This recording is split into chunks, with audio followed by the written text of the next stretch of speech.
Welcome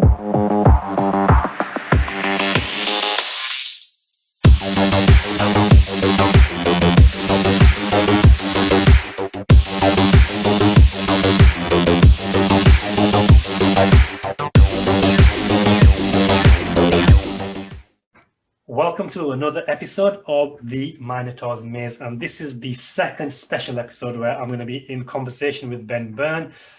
The first conversation we had a few weeks ago was about general stuff which is not normal, so spirituality, religion, alien stuff, consciousness, and that kind of thing.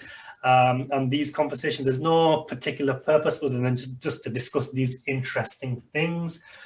This is episode 2 on similar topics. And yeah, Ben, you want to say hello? Hello. Thanks for having me on again. Again, no worries. So obviously you've transitioned into, well, I don't know if you've quite transitioned, but you do talk a lot more about the mindset stuff.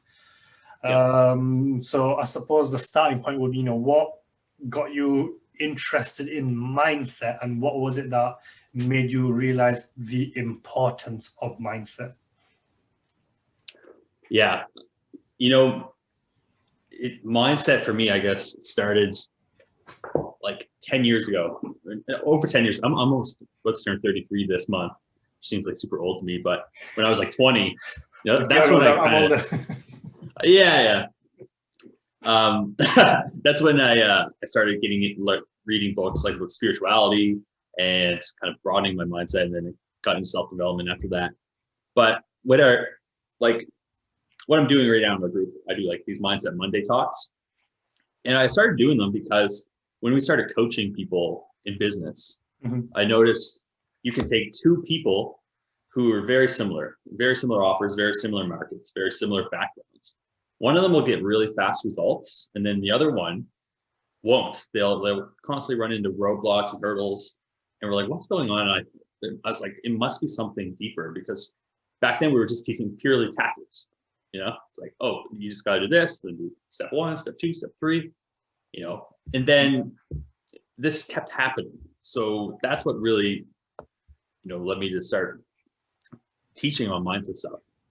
It's had a big difference. Okay, so personally, for you, was there any event in your life personally where mindset was an issue, or you saw the power of mindset, which got results for yourself? Yeah, for sure. I think back to even when I was like freelance copywriting, I was the type of person who was completely against any kind of like woo-woo stuff, even though I've been studying like spirituality and all this crazy stuff for years. At the same time, I thought that was different than business. It's like business is pure tactics, so that's what I would study, and that's what I'd be interested in. And then I remember hiring one of my first mentors, and they're like, well, you have people who are either pure tactics, it's kind of like a seesaw. On one side, they're pure tactics, or you have people who are pure like law of attraction, or pure this, if I just meditate and visualize $1 million, it's going to come to me, right? But the secret is you not picking one side, but using both. Because if you're taking action and you're doing the right things, and you combine that with a mindset, it's like adding like gasoline to the fuel. A lot of people, they can do all the right stuff. Like me, I was I was landing clients and was relatively successful, but I was still had all these underlying issues, like afraid to charge high prices, and am I really, like, this imposter syndrome people talk about, and just overall weird confidence issues, and it helped me a lot. So did you take any specific steps to develop your mindset? I'm sure you obviously had a mentor, but did you do any meditational practices yourself then, or were there any specific authors or books which helped you? Yeah, so some steps that I did, I remember one which I thought was like really weird.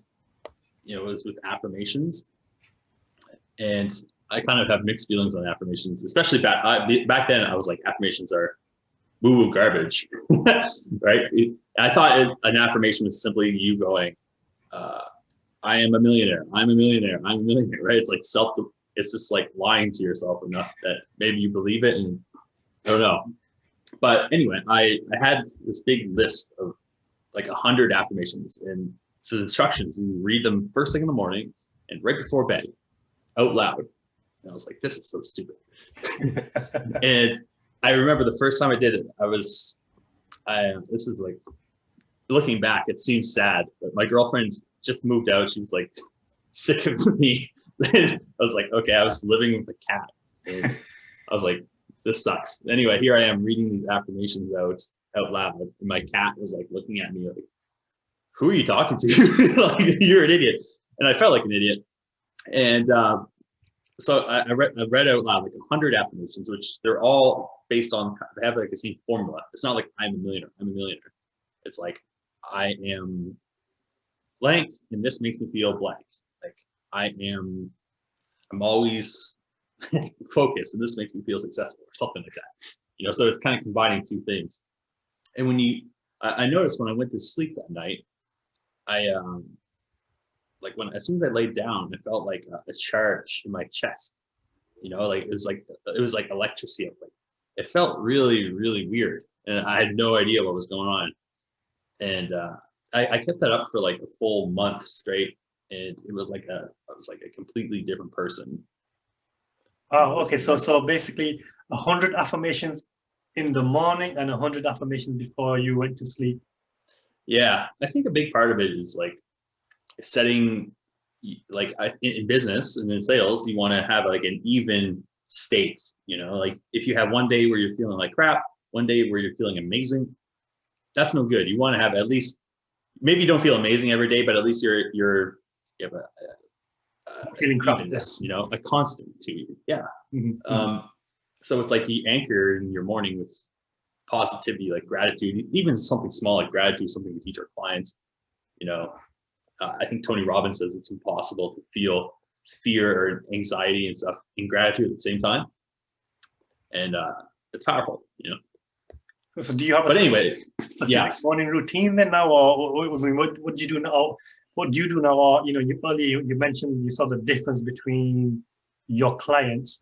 What were some of the more successful clients doing, and what were the not so successful ones doing or not doing? Yeah, like we teach a lot about their kind of like money beliefs, and I've noticed, depending on someone's background, they have all kinds of weird beliefs about money. For example, we have this client named Deepak. As you would guess from his name, he's an Indian family, and I think maybe he's like first generation. He's Canadian, but he had all these like strange beliefs about money. He's never sold anything before when he joined our program, right? And he's like always been a government employee. He's like, I want to start a business. I remember when I was on a sales call with him, and he was like giving me all these weird objections. He's like, can you do it? Like, we charge in US dollars. He's like, can you do it in Canadian? And can you like give me all these weird deals? He's just trying to like barter with me. And I'm like, no.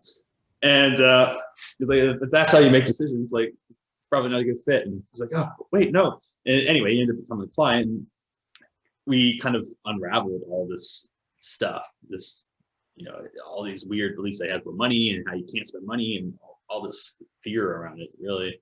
And then his first client, he went out and he got like a $28,000 deal. His first deal was 20. Yeah, we're like, wait, what? And now if you meet him, he's like a total shark. Like he's like a different person. But he's a great guy. Shout out to Deepak. Great.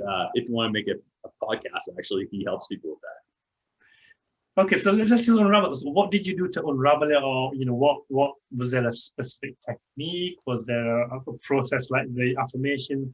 What changed? Yeah. So a lot of it. So there's the affirmations for sure. I think getting people, for one, around people who think bigger. If the only people you associate with are like, I don't know, they don't spend money on anything. They all work 9 to 5s. Never even thought of owning a business. you've probably heard like, oh, you're the average of the 5 people you spend time with. Honestly, I think the biggest thing is spending time with people who are thinking bigger, doing bigger things, and like that osmosis effect is a big part of it. You know, is like if someone's listening to this one and saying, well, I don't have that. Well, you can start with the affirmations. Honestly, like we made like a little vision board thing, which would basically, most people have a vision board and they put down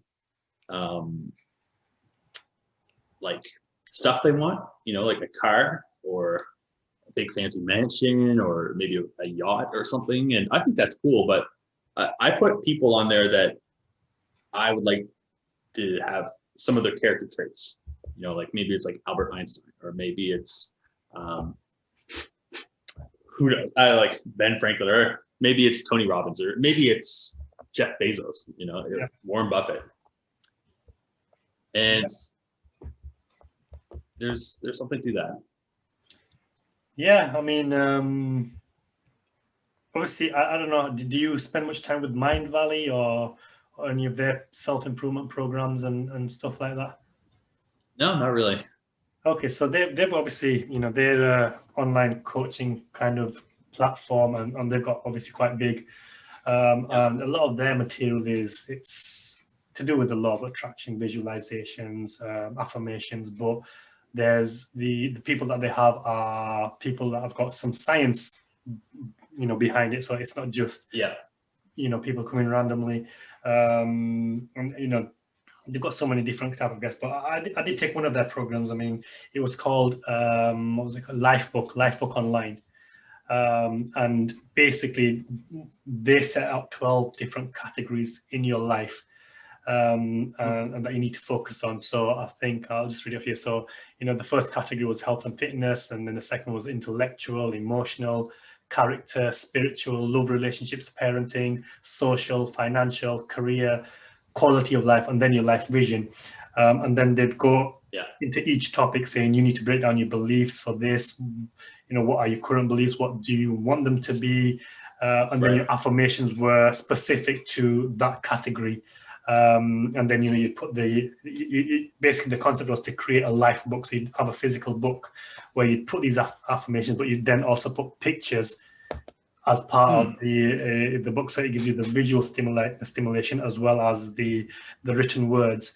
So it just makes it easy for you to visualize the future self that you want, you know, of yourself to be. So it's not as generic. I think, you know, earlier when you said I want to be a millionaire, I want this, that's all good and well, but I think it's just way too generic, and it's not going to work because one, it's generic, and secondly, a lot of these people have been influenced by, you know, the book The Secret, which you know, that's a book that, you know, it makes you feel good. You read it, you feel good, you feel positive, but it doesn't actually give you any practical steps, and they miss out the most important part, which is action. Like you could sit there all day long and you know, have all these visualizations and affirmations, but if you are not going to take any action towards it, it's not going to change. Nothing's going to happen. So, you know, it's you know, visualizations are great, but the whole point of them is to, you know, install the belief into your system, because once you've got the belief and the conviction and then you follow it up with action,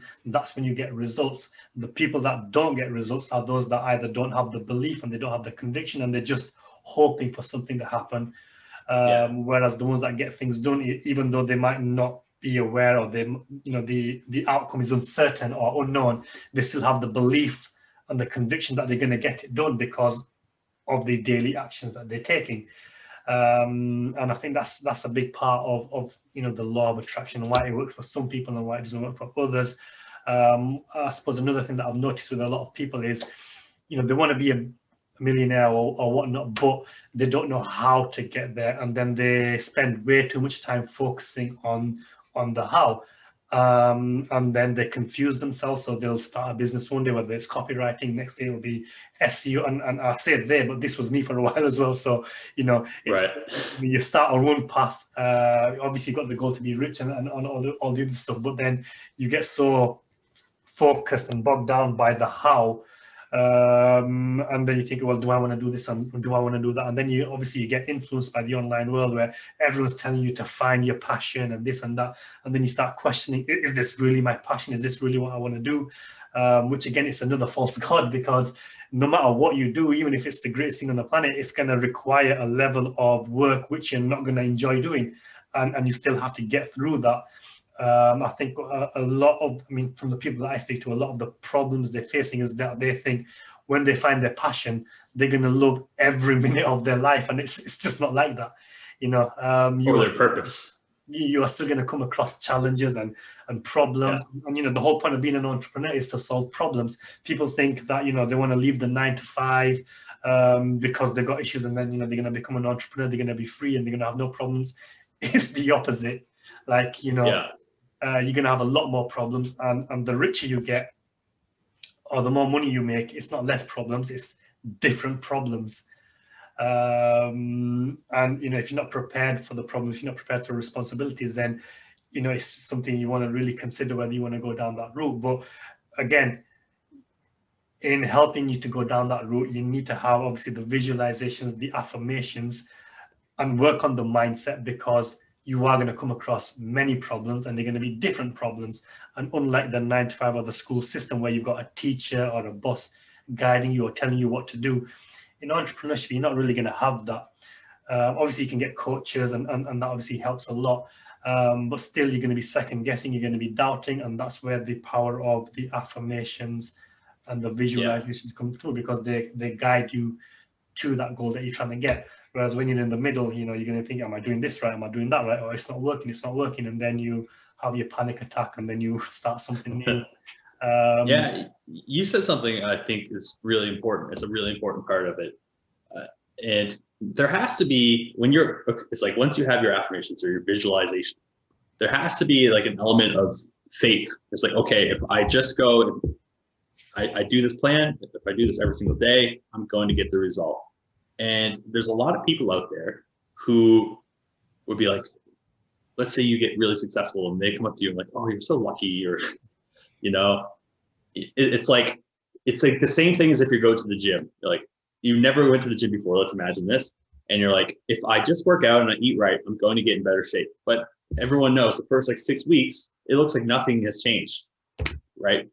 So it's almost like the same element of faith in that it's going to work if you do the process. There's that. And the other thing I want to touch on really quick, I just literally just made a video about this yesterday in my group. But when it comes to the law of attraction stuff, we can go off on a really big tangent here, but there's a lot of subconscious things. Like I talk about it, like when we're little kids, you come into the world and you're trying to figure everything out. Maybe up to the age of 5 or 7, we create this, what I would call a core identity, right? It's built of all these little beliefs, kind of like a wheel, you know, every little spoke has a different belief attached to it.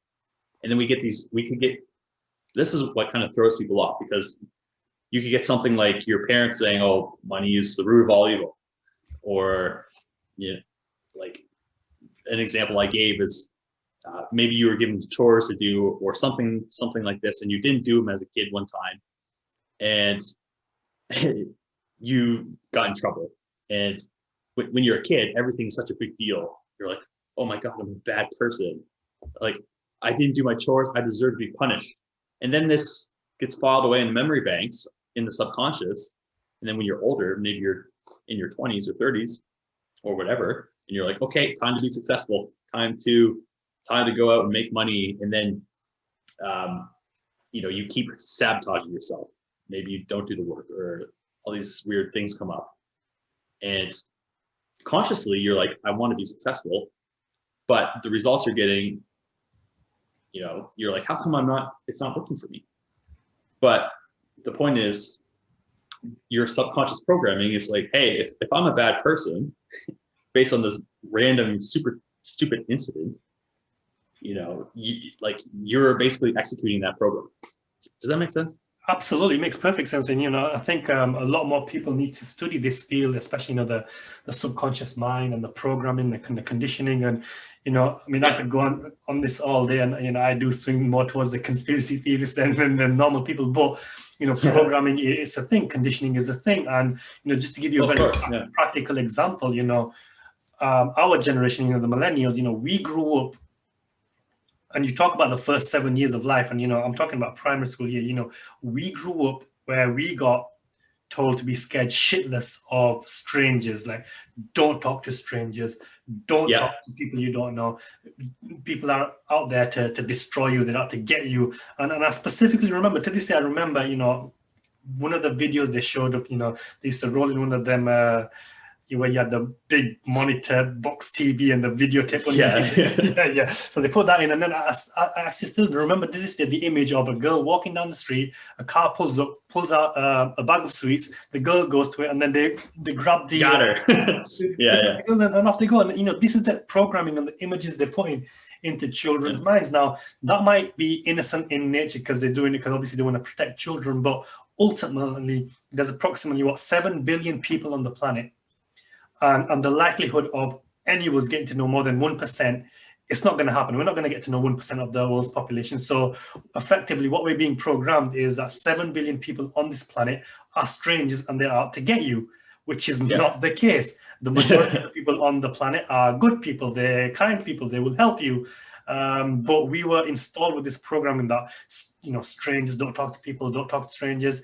And one of the biggest struggles, and I know this is for the fact that our generation, and I've suffered with this myself, is in business you have to talk to strangers because that's how you win business. But if go figure. one that strangers are bad, and this is why so many people are afraid of cold calls today. They're afraid of cold approach because their whole programming is strangers are bad.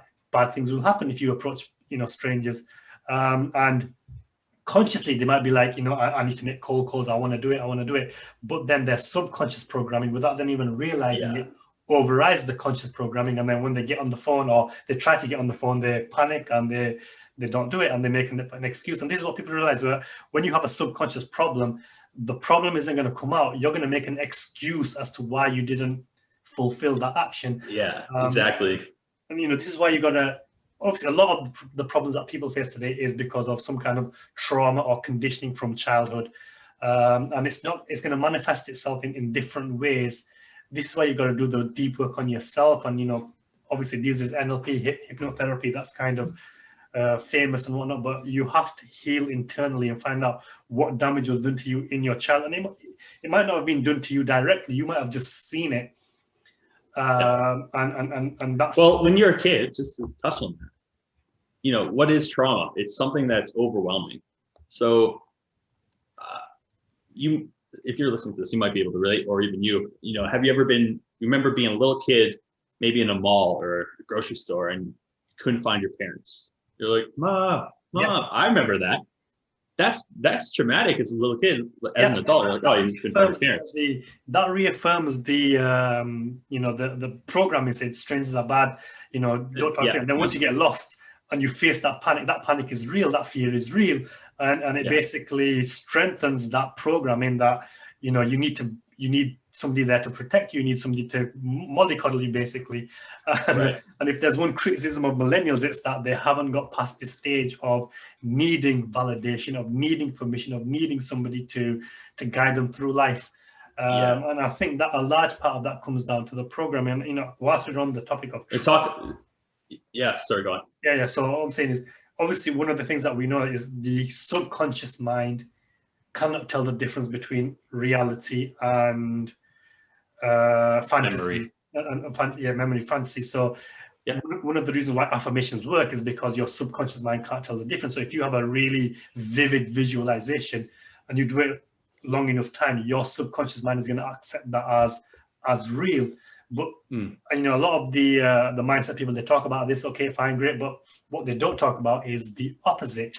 If the subconscious mind cannot tell the difference between reality and fantasy, and you're a kid and you're watching all these movies where people are murdering others and people are getting killed, what you're effectively doing is subjecting your subconscious mind to trauma, which you're not experiencing yourself, but your subconscious mind can't tell the difference between reality and fantasy, and then it's feeling that that trauma is real. So effectively, by watching a lot of the violence and the media and the films, we've subjected ourselves to trauma without realizing it, and our subconscious mind has not been able to discern the difference.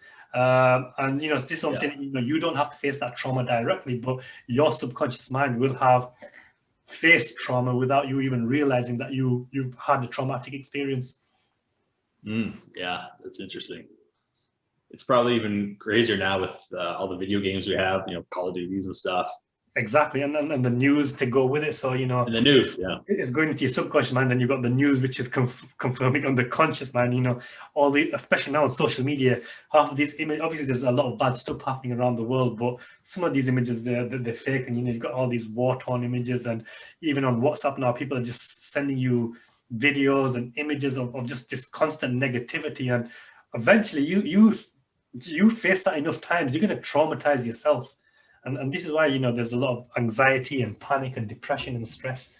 It's the same thing. Obviously, you are the 5 people you surround yourself with. You are also what you consume. And if you're constantly consuming negativity, traumatic experiences, violence, you're going to start feeling in those negative states. Yeah, I've always been interested in psychology. You know, I briefly took it in university before I dropped out. And I was trying to figure out, you know, what's wrong with me. But, you know, most people are focused on the negative. And I think maybe that's what drew me into the whole spirituality, is like, what is the opposite, you know, like what is the, you know, the super positive end of psychology, the people who are geniuses, or the people who are enlightened or whatever. You know, I think that's really interesting. And yeah, we could definitely talk about the trauma. That whole talking to strangers, don't talk to strangers thing is such a good example of that, because I know my business partner, Ryan, he said he used to do cold calling, and it would be so painful. Every morning he'd have to drink a beer in the office. And for me, my very first door I knocked on when I was doing door-to-door sales was it's this tiny little kid answered the door. And I was like, your parents home? And he's like, no. I'm like, okay, bye. And like almost ran away. Like, it shouldn't be that big of a deal, but it's probably from that programming, right? Exactly. And just a really quick exercise someone could do, you know, really quick, take a piece of paper, draw a line down the middle. We have this part of ourselves, it's unconscious. Carl Jung called it the shadow. And if you ask it these negative questions, the opposite of law of attraction stuff, hey, why do I deserve to be punished? Why am I a bad person? Why am I not deserving of my parents' love? Why am I not enough? And you wait, and if something gives you an answer, it brings awareness to some of these weird beliefs. Because a lot of times people can, if you start questioning these core identities, like money, maybe it actually is good, that means everything else in that core identity could potentially be wrong too, and that could really freak people out. But anyway, with that said, that exercise, it's eye-opening. Yeah. I think I came across something similar in, so there's a book by Dr. Nathaniel Branden, and it's the 6 Pillars of Self-Esteem. And he talks about how to raise your self-esteem. And then in that book, he actually, this is what he used to do to his therapy patients as well. And he goes through these exercises where the first part of the sentence is already done for you. So I have a belief in whatever. So the first part is done. And then without thinking, you have to finish that sentence 5 times. Whatever comes to mind. It doesn't matter what comes to mind. You just have to finish that sentence 5 times. So, you know, say, for example, I am scared because, and then you write whatever 5 times, whatever comes to mind. It doesn't matter if it's right or wrong. You just do it without thinking. But if you think, then you've already lost. So you do that the first day, you do it the second day. I think you do it for a week. And then you just look at the answers, and then that uncovers some of the issues, because you're obviously not thinking and it's just coming out. And then you work through, I think he's got a whole program about it. So it's kind of similar to what you're doing. But yeah, obviously I haven't done it myself, but I can see how exercises like that would be powerful. And, you know, what a lot of people don't realize is, you know, when we talk about it's called the subconscious mind or the unconscious mind, is because you're not aware of it. So, you know, you're not aware of what your actual beliefs are, what your conditioning and your programming is. And, you know, just because you consciously say something doesn't mean that that's what your subconscious also believes. And this is why a lot of people, you know, they say they're going to do one thing, but then they do something else, or they can't get around to doing it, is because something that they're unaware of is stopping them from taking the action that they need. I mean, obviously, for some people, it's just laziness and procrastination, but for other people, it's a deep fear, and you know, fear of failure is obviously brandished around a lot, but it can be a lot deeper than that. You know, it could be a fear of success. Yeah. Okay. Can I tell you a quick story about this? Of course, I've studied this up a lot. You know, yeah. My dad, well, he passed away last year, but when he was 17, his mom, like, he had a big family, and for whatever reason, they lost their house and they had to like move out, right? Move into an apartment, him and his little sister and his mom. And anyway, he had a rough early life.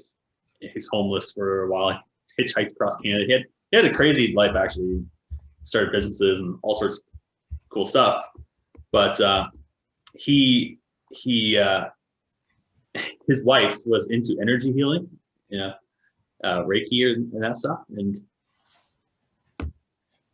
we got like an energy healing thing from one of her friends, and apparently there's this part of the back of your head where your neck meets your head, and apparently that's where you hold trauma. And this woman was like massaging or something there, or doing whatever they do, and she said, you know, it's not your fault that you guys lost your house when you were a kid, right? And he was like, what? And my dad actually got really mad at his wife. He's like, why did you tell her about that? She's like, I didn't tell her anything about you know.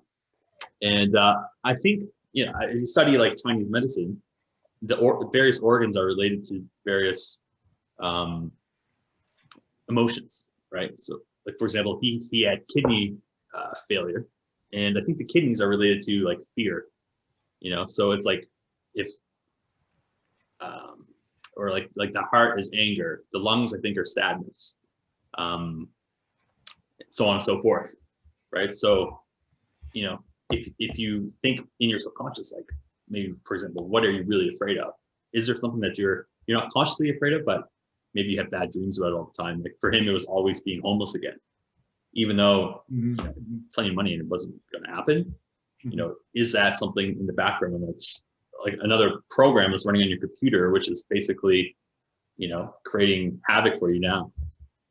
Yeah. No, it makes absolute sense. And yeah, I mean, touching upon that, obviously, I remember coming across it. I didn't read too much into it, but you know, some of these not normal books that I used to read, but there was something called, you know, the human atmosphere. And you know, there's, you know, your body obviously emits energy, but some people can see the color around you, and the color around you, you know, they can tell whether you're ill or whether you're perfectly healthy, and they can just tell by the color surrounding, you know, the atmosphere surrounding your body. And I mean, I don't know obviously if it's true or not, but some of them claim that they could tell by looking at a certain color towards a certain point of their body, and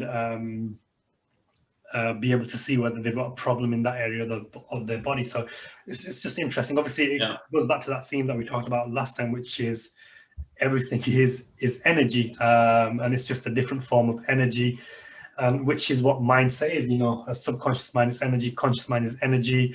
What you're putting in there, affirmations, visualizations, is energy. That's positive energy. Obviously, the violence, the negative news, that's negative energy. So, you know, ultimately, you as a human being, you're a processing machine. If you're constantly putting in negative energy, which is negative news sources, negative stories, negative people, negative environment, the output, you know, you're going to process that, and then the output is going to be negative. And then the same is true for the opposite, which is why obviously the popular thing is that, you know, surround yourself by 5 people, and whoever you surround yourself with, you're going to be more like them.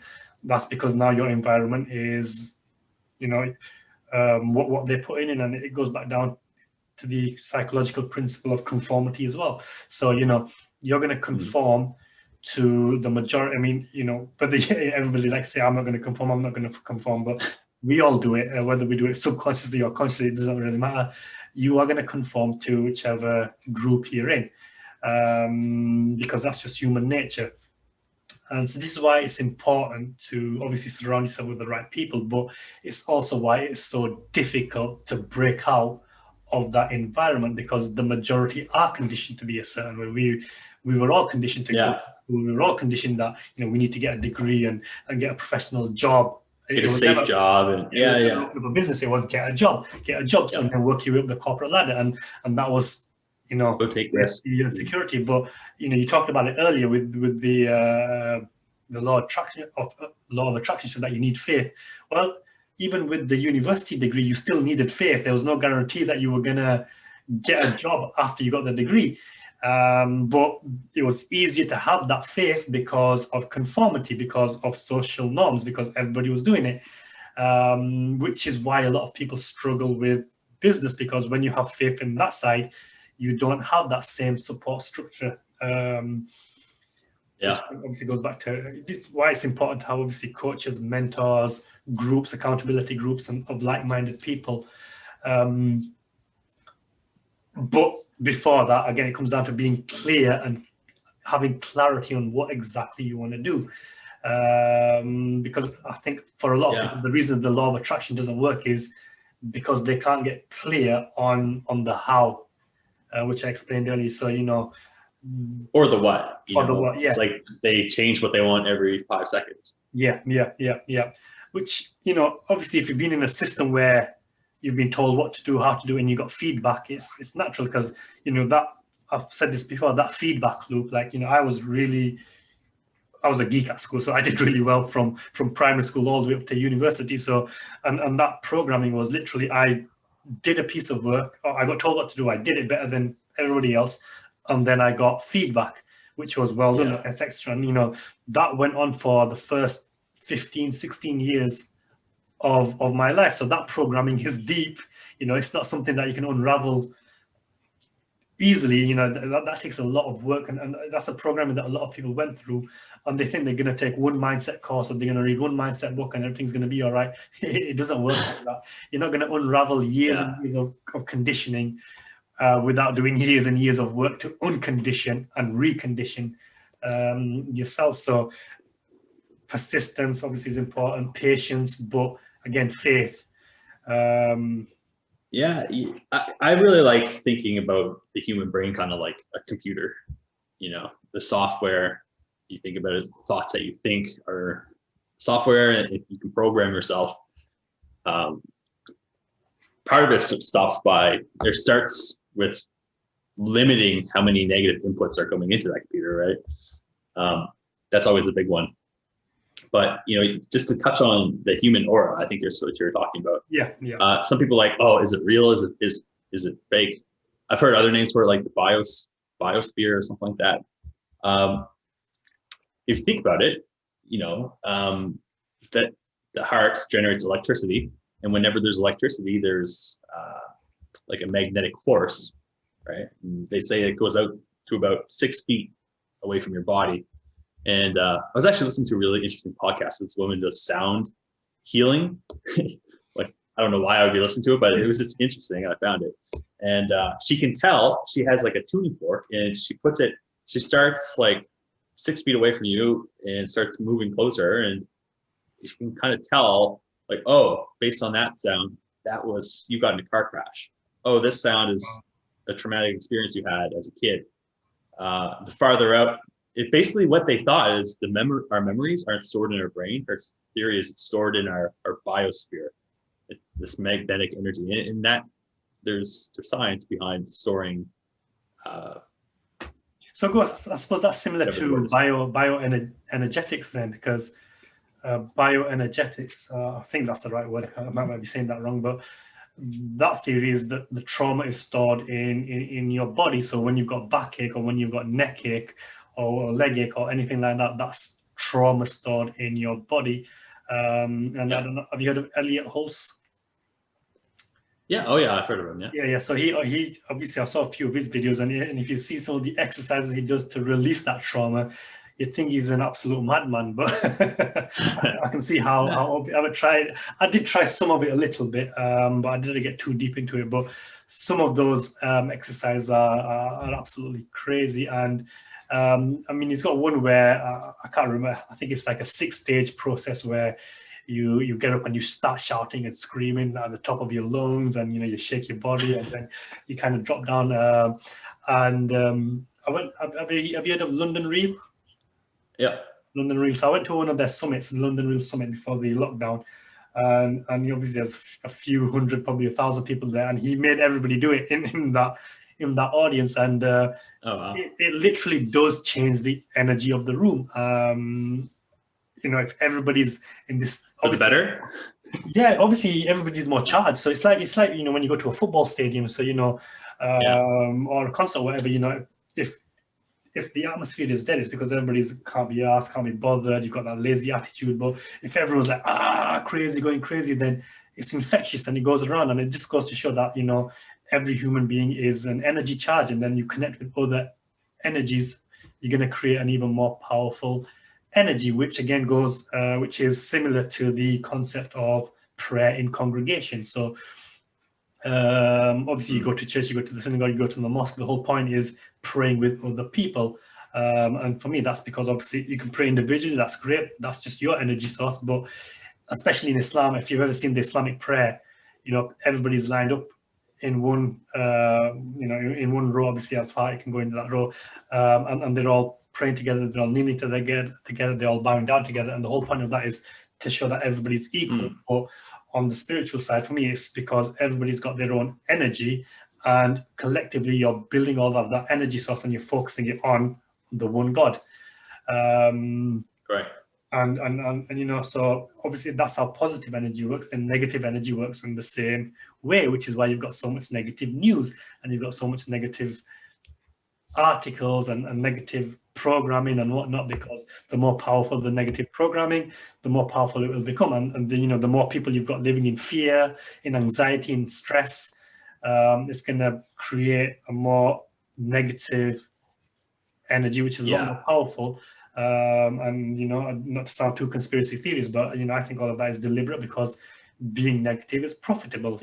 People who are stressed out, they're profitable because they're going to buy pills. People who are insecure, anxious, they're going to buy things to try and get rid of those insecurities. Whereas those who are happy, content, positive, you're not going to. It's a lot harder to sell them stuff. yeah. It's a lot harder to control people who aren't afraid. Exactly. Which won't get too much into it, but this is what COVID and the virus has done to a lot of people, and there's just some crazy things happening out there because of it.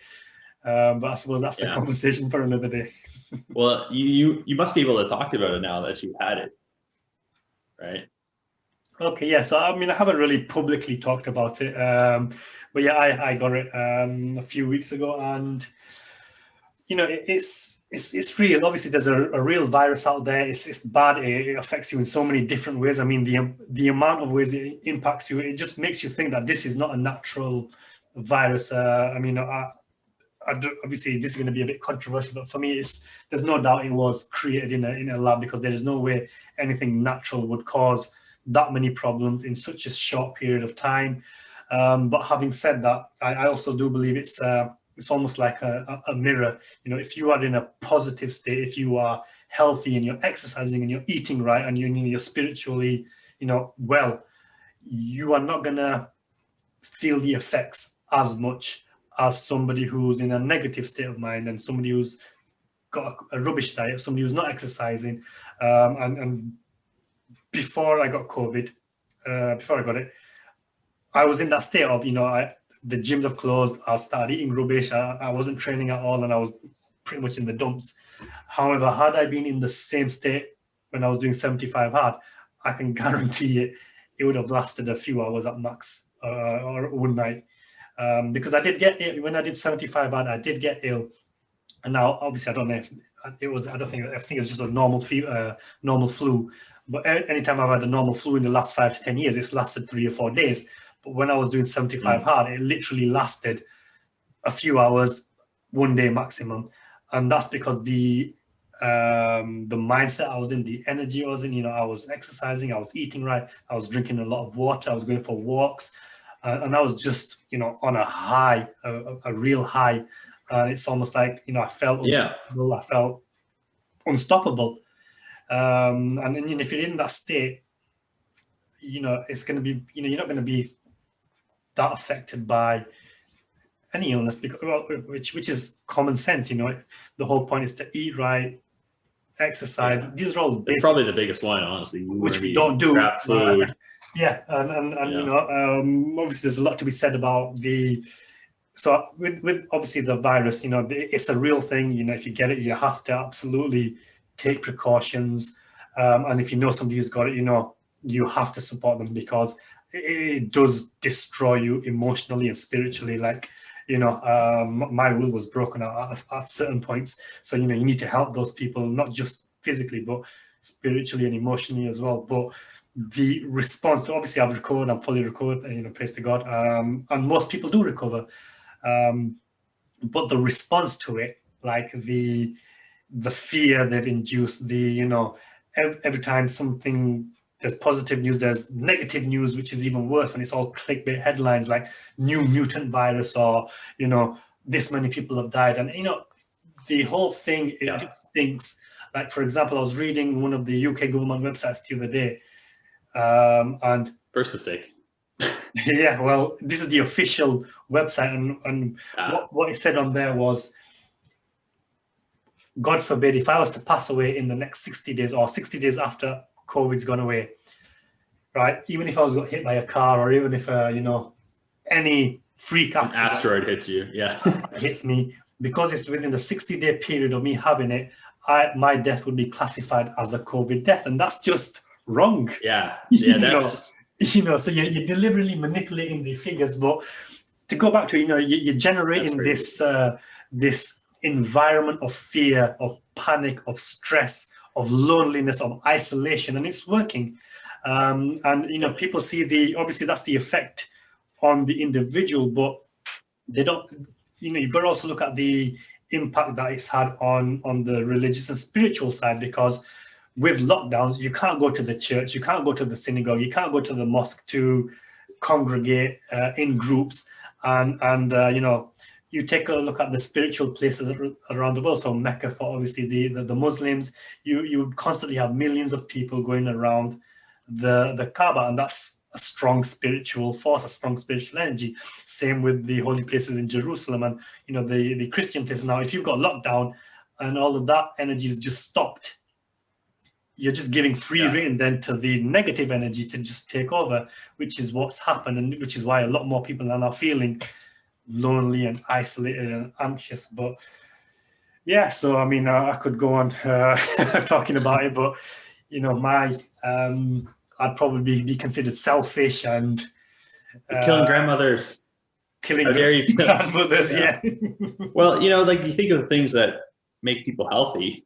Yeah, there's diet and nutrition. Well, diet, nutrition, same thing. Exercise, but human contact is another big one. You know, it's huge. Yeah. If I just lived alone, I didn't live with my girlfriend. Like, geez, it would have been rough. Yeah. I can't remember what hormone it is, but, you know, when you hug and kiss, obviously your children, oxytocin.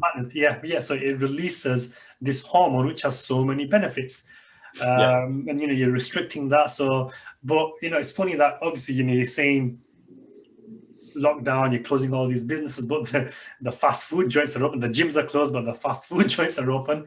All the unhealthy things are open, but anything that's good alcohol, you can buy tons of booze, cigarettes, and weed here in Canada. You got to wear masks, and mask still works. Now you've got to wear double mask, triple mask, and God knows what. So it's just all panic driven fear, and obviously you need that to sell the vaccine. So, which people are gobbling up, and then the vaccine passports come. It's just a vaccine, it's just a passport, it's just 2 weeks quarantine, it's just a lockdown.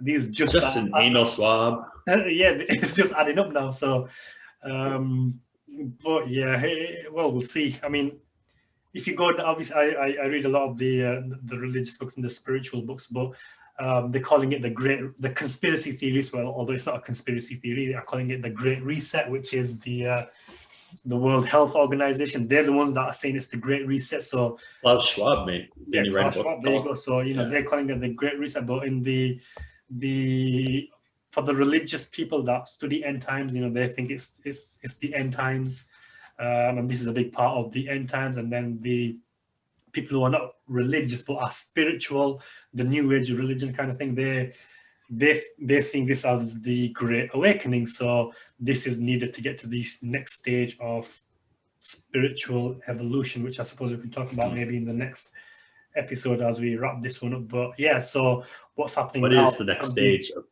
so what's happening now is probably more a spiritual war than it is a physical battle between a virus. And more ideas. Yeah, and a lot of people are feeling that way, which I'm sure we can discuss on possibly the next episode if people are interested, which is the call. Or we can talk about aliens and aliens. So if you enjoyed this episode, let us know. Let us know what you enjoyed, what you didn't like. If there's anything you want us to discuss in the future, hit either Ben or myself up. I'll let Ben. How can they contact you? And where can they reach you? I'm pretty easy to find. I think I've made all my social media accounts the same. It's Ben W. Byrne, Byrne. Twitter, Facebook, LinkedIn, Instagram. Probably send me. Don't send me an email actually, but you can find me on there.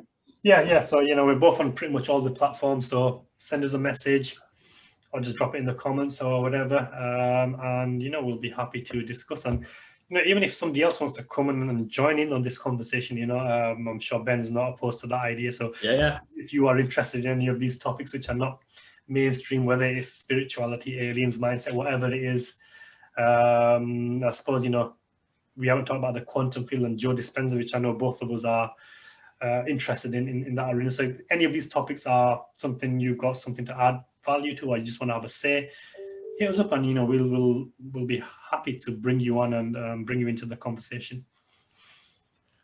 Sounds good to me. Great. Any last words, Ed? Or any last words of motivation or some mindset advice to people? Oh God, just do it. I don't have anything. Cool. I did not prepare anything. We'll leave it for there. So we'll see you guys in the next episode. Take care. Bye. See you later.